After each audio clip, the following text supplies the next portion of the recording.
Good afternoon. This is Paula Ward, aka 22 Fit Mama. I know I still look fantastic. Anyways, I'm just getting in my book for today, and this chapter was basically based on intrinsic motivation in kids and learning, and really learning anything. This chapter is very interesting because, growing up, if we got good grades, our parents would pay us. If you got good grades, you were able to go somewhere. And what they've actually been finding with different research is that this actually decreases the motivation of kids. Sometimes they'll do well, sometimes they won't. Sometimes they'll find the quickest way to get it done, to get the reward rather than learn anything. So if they could just get the grade in, pop it out, they will. Basically, kids will sacrifice level of intrinsic curiosity for academic achievement.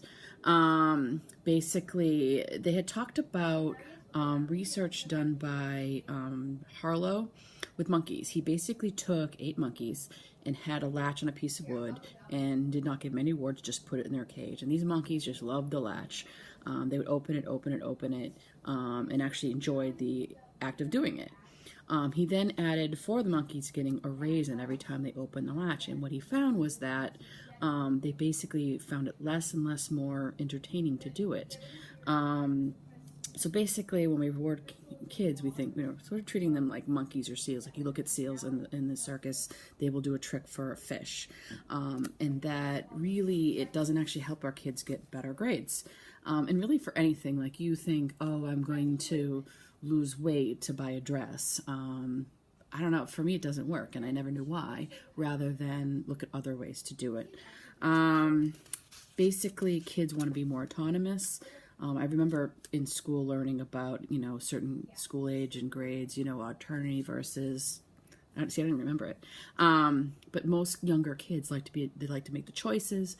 They like to choose how they're doing things. And I know with my kids, I want to say, all right, you have something to do on this date.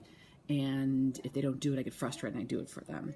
Well, I try not to do that. And when they do it, like Moira, she'll push it to the last minute, but she does her projects, chooses what she wants to do with it, and they come out great.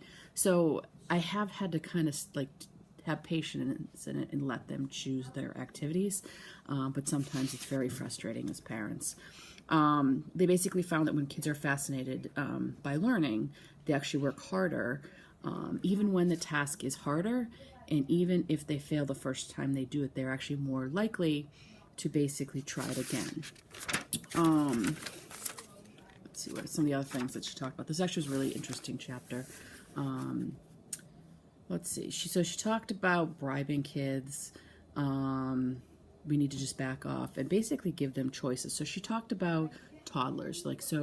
Even though we need them to get dressed in the end, we give them choices, right? But we let them choose what they want to do. So basically, blue shirt or red shirt or green shirt. Not too many choices, but enough to make that.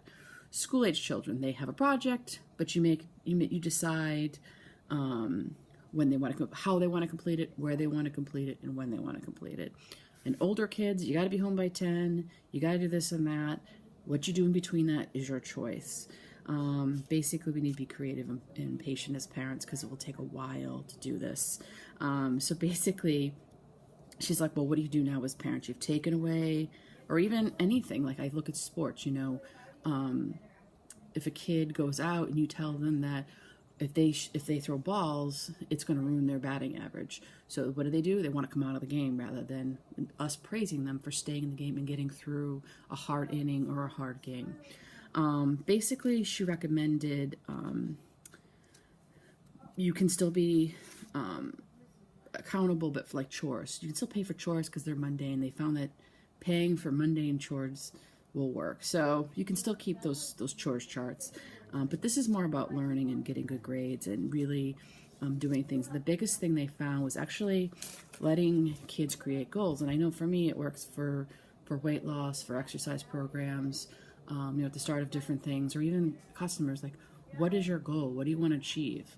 Not just, all right, in the end, I want to wear a size 8. Some of those goals may not make sense. But yeah, use your goals to set points, not rewards. Goals can be changed. They can be postponed. This is a safe way for our kids and even us to take risks, failures, and regroup. And kids need to make their own goals. That can't be our goals. Like maybe our goal is for them to be a famous baseball player, but we've never asked them if that's what they want. When a kid says to you, I want to do this, or I want to go to college and be a baseball player, it's different. They're going to work harder for it. When to talk to your kids about how your new program's going to go in. Because I know you tell my kids I'm not going to pay you to do something. They're out.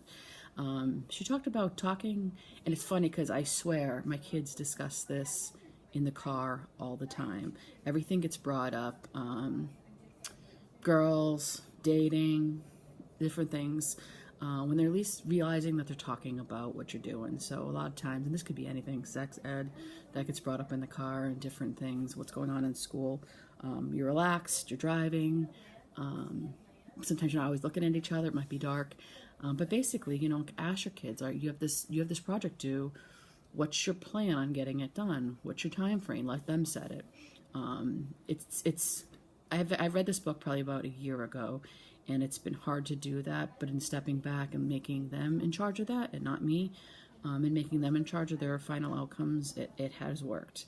Now, it's worked for now. Will it work next week? I don't know. That's the fun of parenting, right? So that is my live today. This chapter was intrinsic motivation. Basically, your kids set their own motivation, and you can't pay them. Can't bribe them. Sorry. I know it didn't work with me growing up, and it's not working with our kids. Times have not changed. So figure out a way to let them set their goals and set their own outcomes, and you'll have a better life, a better time. And that's even for anything. That is for us. I think it works with us with weight loss goals, with work, with different things that we do. So hope this is interesting. I still will leave a link to the free book download if you guys are interested, and I hope this helps you live your best life. Thanks.